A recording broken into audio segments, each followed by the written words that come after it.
Boa noite, irmãos. Nós estamos dando então início à nossa reunião de oração nessa quinta-feira. Hoje é dia 8 de abril de 2021. Nós estamos terminando essa noite os estudos do Sermão do Monte, né? Vamos ler Mateus 7, versículo 28 e 29. Mateus 7, 28 e 29 diz assim: E aconteceu que, concluindo Jesus esse discurso, a multidão se admirou da sua doutrina, porquanto os ensinava como tendo autoridade, e não como os escribas. Vamos orar? Senhor, obrigado por esse dia, pelo privilégio de nos reunirmos em Teu nome. Obrigado por esse tempo tão precioso que podemos passar em torno de Tua palavra. Mesmo, ó Pai, diante de tantas dificuldades, diante da pandemia, nós Te louvamos porque o Senhor nos deu esse recurso para poder transmitir a Tua palavra. Senhor, fale aos nossos corações por meio dela. Tu sabe o quanto nós temos sido pecadores, ó Pai, e quanto temos falhado diante da Tua santidade. Mas a Tua graça, ela superabunda e ainda assim se manifesta até nós por meio da Tua palavra. E dessa maneira, sabemos que o Senhor tem a nos falar essa noite, que possamos estar com os ouvidos bem atentos, ó Pai. Oramos a Ti, em nome de Jesus. Amém. Então, como eu falei, irmãos, finalmente chegamos ao final do Sermão do Monte. Como eu disse no início, o mais belo sermão do nosso Senhor Jesus Cristo. E ele termina com essa observação, o Sermão do Monte, né? Na verdade, aqui já não é o Senhor Jesus falando, mas o autor, Mateus, relatando que quando Jesus acabou de proferir essas palavras, a multidão ficou maravilhada com a sua doutrina, ao ponto de falar que ele ensinava como quem tem autoridade e não como os escribas faziam. E aqui então nós não podemos apenas pensar em concluir esse sermão dizendo que foi um sermão maravilhoso. Aliás, em toda a palavra de Deus, nós não podemos apenas admirar os ensinamentos do nosso Senhor Jesus Cristo. Muitos podem achar lindo, maravilhoso, mas se ficarmos apenas nisso, é como admirar uma obra de arte. Você fica ali contemplando aquela obra por um tempo, mas quando você se distancia dela, a sua mente se distrai com outra coisa e aquela admiração inicial, ela se perde com o tempo. Então, mais do que admirar, é preciso praticar esse sermão. E por que é que nós precisamos praticar o Sermão do Monte? Porque devemos dar atenção às advertências que o nosso Senhor Jesus Cristo faz nesse sermão. Por que é que nós temos que acreditar que estamos diante de um ensinamento precioso para o crente no Senhor Jesus Cristo?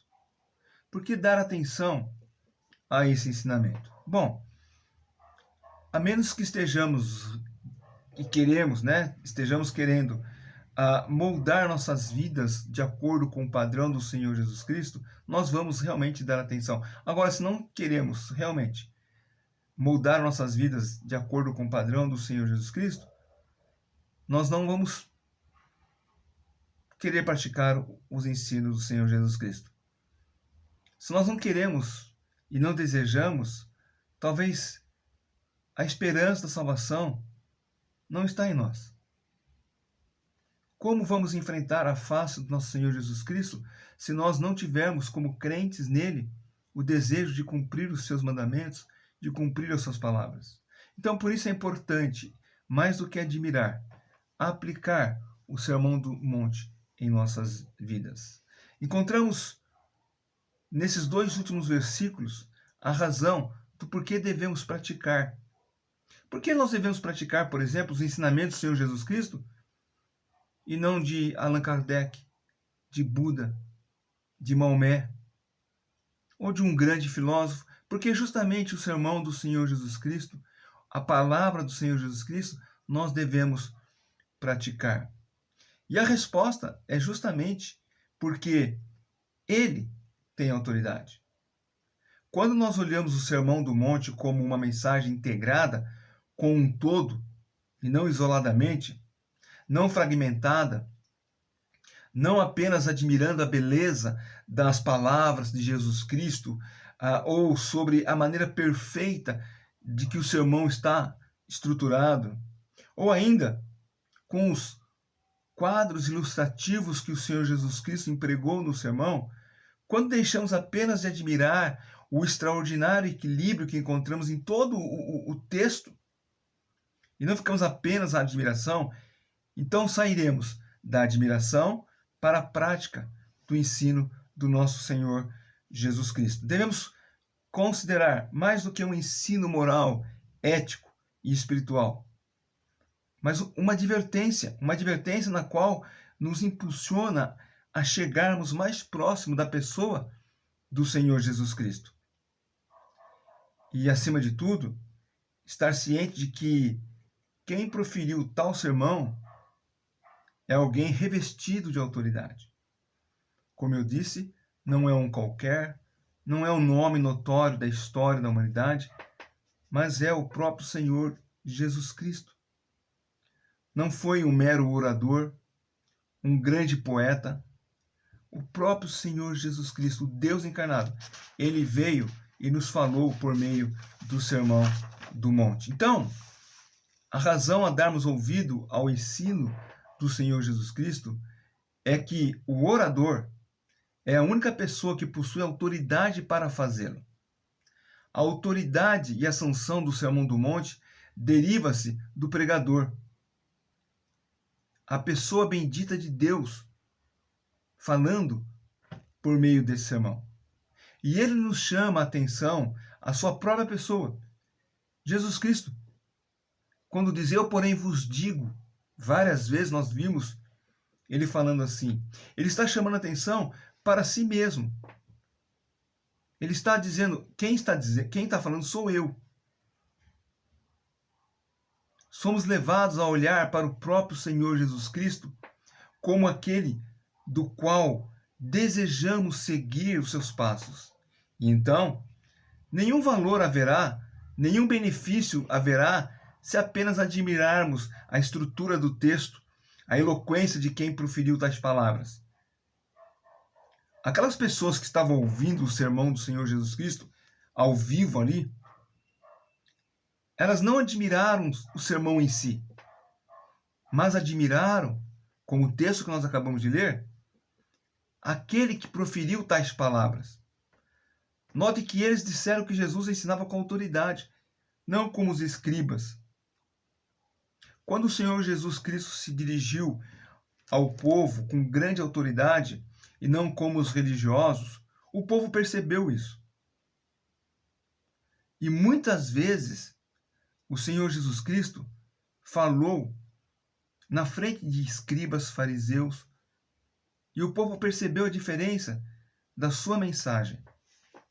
E ao falar com autoridade, ele diferencia dos escribas, dos fariseus, porque eles muitas vezes estavam mais preocupados com a performance do que com o próprio ensino. Estavam mais preocupados com trazer para as pessoas, levar as pessoas a uma admiração a ele em si do que a mensagem que está sendo pregada. O Senhor Jesus Cristo, diferente, ele fala com autoridade. Os escribas, eles eram especialistas nisso. Eles não... eles gostavam de expor e interpretar a lei de tal maneira que as pessoas ficavam admiradas da maneira que eles faziam isso. Eles, os escribas, eles se orgulhavam da grande erudição e tratavam o próprio Senhor Jesus com sarcasmo, comentando até mesmo que como Jesus pode ser um erudito como nós, se nem mesmo frequentou uma de nossas escolas. Eles desprezavam o próprio Senhor Jesus Cristo porque não era um deles. Mas o Senhor Jesus Cristo tinha autoridade. O Senhor Jesus falava com autoridade. E as pessoas percebiam a diferença entre Jesus Cristo e os religiosos daquela época. O que mais surpreendia no sermão de Jesus é que ele constantemente dizia: eu, porém, vos digo, e não como disse tal pessoa. O Senhor Jesus Cristo não buscava referência externa. Até muitas vezes, algumas vezes, ele usou alguma coisa da própria Escritura para validar o ensino. Mas ele não usava as referências externas para poder mostrar a autoridade. Mas quando ele dizia, eu, porém, vos digo, as suas palavras eram próprias, não era emprestada de alguma pessoa. E o que mais impressionou os seus ouvintes é que Jesus dizia de si mesmo, não dizia de outra pessoa. Sua autoridade não foi dada por alguém qualquer. Pelo contrário, o próprio Deus outorgou ao Senhor Jesus Cristo essa autoridade. Lá em Mateus 11, versículo 27, nós lemos assim: tudo me foi entregue por meu Pai. Ninguém conhece o Filho senão o Pai, e ninguém conhece o Pai senão o Filho, e aquele a quem o Filho o quiser revelar. Deus deu a Jesus essa autoridade. E lá o texto de Mateus 28, 18, tão bem conhecido de todos nós, o Senhor Jesus Cristo diz: toda autoridade me foi dada no céu e na terra. E ele então lança a missão dos 12, ide por todo mundo pregar o evangelho. Autoridade não emprestada, autoridade dada por Deus. Jesus Cristo é Deus. Então a sua palavra é a palavra de Deus. E aqueles que ouviram o Sermão do Monte puderam realmente ficar admirados e comparar a diferença entre a sua mensagem e a mensagem daqueles que falavam, interpretavam a lei. Além do que, Jesus podia oferecer a interpretação correta e espiritual da lei de Moisés. Toda interpretação, e nós vimos isso ao longo dos estudos do Sermão do Monte, toda interpretação feita da lei mosaica pelos escribas eram interpretações físicas. Jesus as interpretava de maneira espiritual. Por exemplo, para os fariseus, enquanto eles não cometessem adultério físico, eles não eram culpados do pecado. E o Senhor Jesus Cristo falou isso para eles. O que diz a lei? Não adulterarás. Eu, porém, vos digo, aquele que olhar com olhar impuro para a mulher já está pecando. Então Jesus diverte que se com a mente a pessoa imaginar tais coisas, já teria pecado. Essa é a autoridade de Jesus Cristo. E os discípulos, os ouvintes que estavam ali, admiraram não a eloquência, mas a palavra que foi dada pelo Senhor Jesus Cristo. O Senhor Jesus Cristo, ele disse que veio para cumprir a lei e não para destruir. E todos os personagens do Antigo Testamento, lembrando que até então só havia o Antigo Testamento. O Evangelho de Mateus foi escrito depois e faz parte ainda, inclusive, a maior parte do Evangelho de Mateus e os outros evangelhos também fazem parte do Antigo Testamento, porque o Senhor Jesus Cristo estava aqui vivendo, não havia feito ainda a oferta pelo pecado do homem. Mas todo personagem do Antigo Testamento, todo ele, tu pode pegar qualquer um dos grandes heróis da fé, até o mais simples homem que você lê no Antigo Testamento, todos eles quebraram a lei. Nenhum deles teve sucesso em guardá-la 100%. Mas ali estava um que podia dizer, conforme ele disse em Mateus 5, eu vim para cumprir a lei. Não desobedecerei nenhum i ou tio. Vamos lá, Mateus 5, versículo 17, versículo 20. Não penseis que vim revogar a lei ou os profetas. Não vim para revogar, vim para cumprir. Porque em verdade vos digo, até que o céu e a terra passem, nem um i ou tio jamais passará da lei, até que tudo se cumpra. Aquele, pois, que violar um desses mandamentos, posto que dos menores, e assim ensinar aos homens, será considerado mínimo no reino dos céus. Aquele, porém, que observar e ensinar, esse será considerado grande no reino dos céus. Porque vos digo que se a vossa justiça não exceder em muita dos escribas e fariseus, jamais entrarei no reino do céu. Então, o Senhor Jesus Cristo é aquele que ele não veio revogar a lei. Alguns tentam dizer que vivem na liberdade, então não são escravos da lei. De fato, nós não somos escravos da lei. Mas o Senhor Jesus Cristo não revogou a lei. Ele cumpriu toda a lei. Nós ainda estamos submissos à lei. Não à lei cerimonial, à lei nacional de Israel. Nós não estamos aqui e não somos proibidos de comer qualquer tipo de carne, por exemplo. Nós não temos que guardar o sábado, por exemplo. Isso pertencia a Israel. Mas aquilo que o Senhor Jesus Cristo deixou como mandamento para toda a humanidade, isso nós devemos cumprir, guardar em nossos corações. Então, apesar de tudo isso, não há um que consiga cumprir 100% a lei. Todo homem é culpado perante Deus. Romanos 3, versículo 10 e também o versículo 19 de Romanos, nós lemos assim. Romanos 3, versículo 10. Como está escrito, não há justo nem sequer um. Vamos ler o 11, 12. Não há quem entenda, não há quem busque a Deus. Todos se extraviaram a uma e fizeram inúteis. Não há quem faça o bem, não há nenhum sequer. E o versículo 19 desse mesmo capítulo nos diz: Ora, sabemos que tudo o que é lei. Ora, sabemos que tudo o que a lei diz aos que vivem na lei, o diz para que se cale toda a boca e todo mundo seja culpável perante Deus. Então, ninguém pode cumprir, ninguém pode guardar os mandamentos, a lei de Deus. O Senhor Jesus, sim, ele pôde cumprir. Jesus cumpriu toda a lei. E nele não foi encontrado dolo algum. O apóstolo Pedro, lá em 1 Pedro, capítulo 2, versículo 22, ele diz, 1 Pedro 2, 22, o qual depois de ir para o céu está à destra de Deus, fiscalizando, ficando-lhe subordinado anjos, potestades e poderes. Não é esse versículo. Deixa eu ver aqui se é 2 Pedro 2, 22. Às vezes a gente erra aqui na hora de digitar. Também não é. Novamente, uma comida de bola aqui.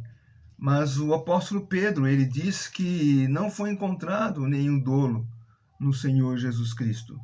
E as pessoas têm que entender isso. O Senhor Jesus Cristo foi o único que pôde. É 1 Pedro 2,22. Eu estava lendo 1 Pedro 3,22. Então, 1 Pedro 2,22 diz: o qual não cometeu pecado, nem dolo algum se achou na sua boca. Então, não estava errado, o endereço estava certo. Eu que estava o GPS aqui, estava mandando para um outro caminho, né? Mas o endereço é esse. 1 Pedro 2,22. Não foi encontrado em Jesus pecado algum. Ele cumpriu toda a lei. Por isso ele tem autoridade para falar como ele falou.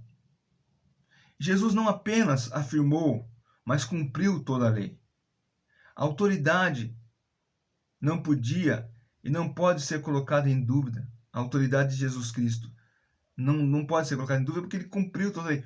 O Senhor Jesus Cristo, ele não falou, mas ele cumpriu. Uma pessoa que, por exemplo, toma a decisão de um dia ficar vigilante, 100% vigilante, para não cometer nenhum tipo de dolo. Ela não consegue. Mais cedo ou mais tarde, alguma coisa ela vai fazer. Mas o Senhor Jesus Cristo, inclusive quando foi tentado, ele se mostrou cumpridor de toda a lei. E essa, então, reação daqueles que ouviram o sermão do Senhor Jesus Cristo, quando perceberam que o pregador não era outro senão o próprio Filho de Deus. Notem que eles dizem aqui, tem autoridade, ensina com autoridade, não como os escribas ensinam, autoridade que vem de Deus. Então, assim como aqueles que ouviram o sermão ali presencialmente, nós também devemos reagir da mesma forma diante desse texto tão maravilhoso. Percebemos que o pregador, sendo o próprio Deus, tem a nos ensinar. Ele esclarece para nós como crente nós devemos andar. O Senhor Jesus Cristo, ele nos mostra e nos aponta um novo caminho, uma nova maneira de agir contrária à do homem comum, do homem incrédulo. O que o Senhor Jesus Cristo fez foi nos dar o exemplo de como nós devemos proceder. O apóstolo Paulo fala lá em Romanos 8:29 que ele é o primogênito de muitos irmãos. E quando fala isso, não pensemos apenas no fato de que ele é o primeiro que morreu e ressuscitou. E depois muitos virão. Quando o Senhor Jesus Cristo vier para buscar a sua igreja, nós iremos ressuscitar para nunca mais morrer. Como eu falei na mensagem do domingo à noite, aqueles que o Senhor Jesus Cristo ressuscitou ao longo do seu ministério morreram novamente. O Senhor Jesus Cristo foi o primeiro que morreu e ressuscitou e está na presença de Deus eternamente. E nós, um dia, se o Senhor Jesus Cristo não vier para buscar a sua igreja, vamos morrer, mas vamos então ressuscitar para todo sempre. Então, ele não é apenas primogênito nesse sentido, mas ele também é o primeiro que caminhou um caminho, que trilhou uma trilha, da qual nós também devemos trilhar. Nós temos o privilégio de conhecer a vontade de Deus para nossas vidas. Então, devemos seguir e cumprir a sua vontade, sabendo que Cristo morreu pelos nossos pecados e que os nossos pecados estão perdoados, que nós já passamos da morte para a vida. O que nós devemos fazer, sabendo que pertencemos ao Senhor Jesus Cristo, é procurar seguir o mesmo caminho, obedecer a sua palavra. E aqui no Sermão do Monte, quando o Senhor Jesus Cristo, por exemplo, diz: os que têm fome e sede de justiça, isso também nós devemos ter consciência de que Ele está nos mostrando qual é a nossa a reação diante desse mundo caído. O Senhor Jesus Cristo ele nos mostra e nos capacita por meio do Espírito Santo, que opera em nosso íntimo, revelando-nos as nossas imperfeições, os nossos defeitos, mas criando em nós anelos e aspirações, efetuando em nós, conforme Filipenses 2:13 fala, tanto querer como realizar. Então, sabendo disso, nós vamos desejar seguir pelo mesmo caminho. Não vamos dizer, olha, o ensinamento do Senhor Jesus Cristo é profundo, mas nós como humanos não podemos seguir por esse caminho. Nós não podemos seguir como o Senhor Jesus seguiu sem pecado. Mas nós podemos seguir, porque essa é a vontade de Deus. Que nós tenhamos realmente essa disposição no coração. Acima de tudo, dando-nos com isso o desejo de seguir, de fazer a vontade de Deus, nos dando como próprio testemunho para nós mesmo, que somos filhos de Deus. Em meio às provações do dia a dia, nós temos a plena convicção de que somos filhos de Deus, porque cremos no primogênito de Deus. Cremos naquele que veio da parte de Deus. Conforme João 3 fala, versículo 17, cremos no unigênito Filho de Deus. E por crer, nós vamos não apenas apreciar as suas palavras, não vamos apenas admirar, mas vamos querer obedecer. Que Deus nos dê graça e misericórdia, porque nem sempre nós temos uma disposição para obedecer. Irmãos, nós terminamos hoje o Sermão do Monte. Semana que vem, eu já tenho pensado num tema, não vou revelar porque talvez eu mude, mas eu gostaria de pensar num tema para a nossa meditação para o próximo ano. E vamos orar. Não sabemos se vamos continuar fazendo os vídeos. O governo, o Supremo está decidindo, não sabemos qual vai ser a decisão, se haverá a possibilidade de até mesmo no domingo, fim de semana, nos reunirmos. Oramos para que isso aconteça, mas enquanto isso, vamos continuar sendo fiel, não apenas na entrega da palavra de Deus, mas também em cumprir o que ela nos ensina. Vamos orar? Obrigado a Deus por tua palavra, obrigado, ó Pai, por esse ano em que passamos estudando o Sermão do Monte. Ó Pai, que nós tenhamos não apenas admiração por essas belas palavras, mas possamos ter desejo de cumpri-las em nosso coração. Abençoa-nos como igreja, ó Pai. Ó Senhor, que a nossa igreja aqui do Taquaral possa crescer em graça, em conhecimento, diante de Ti, diante dos homens, ó Pai. Que cada um, desde o mais novo até o mais velho, possa desejar viver diante de Ti, glorificando o nome de Cristo. Dê a mim, ó Pai, esse desejo, que eu possa ser capacitado pelo Espírito Santo a andar de acordo com Teus caminhos. Eu lhe peço, ó Pai, em nome de Jesus. Amém. Então vamos agora passar para o período de oração. Você já colocou aí o seu pedido no grupo da igreja. Então ore pelos nossos irmãos. Agradeço as bênçãos que Deus tem derramado na vida de cada um. E até o nosso próximo encontro, se assim Deus permitir. Amém. Tenham todos uma boa noite.